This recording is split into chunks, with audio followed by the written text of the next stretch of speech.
Stephen and Rob, two of the central characters in the book, are meeting again after a game of squash. They're chatting. I still get nostalgic when I drive along Shooters Hill Road and see one of the only bits left, the old water tower. John Major realised the hospital wouldn't cope without me, so he closed it a few years later. Alex was in A&E when Stephen Lawrence was brought in dead in April 1993. The racism was awful there. He wasn't the first, but he's the most famous.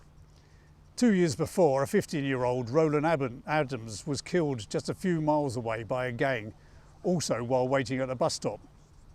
Adams' family was sent a card saying, "Glad a nigger is dead."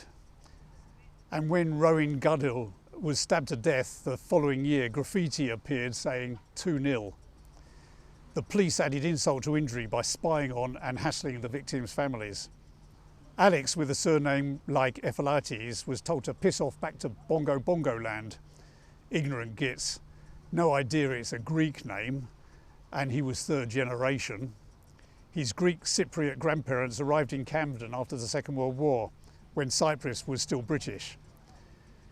I suppose you still had that hassle as well, didn't you? You bet. Alex was nearly in prison instead of working in A&E back then. He was arrested at Tyford Down protesting against the M3 motorway extension. 7 of his fellow dissidents went to jail, but he avoided that fate, just. I think he was almost sorry that he wasn't banged up.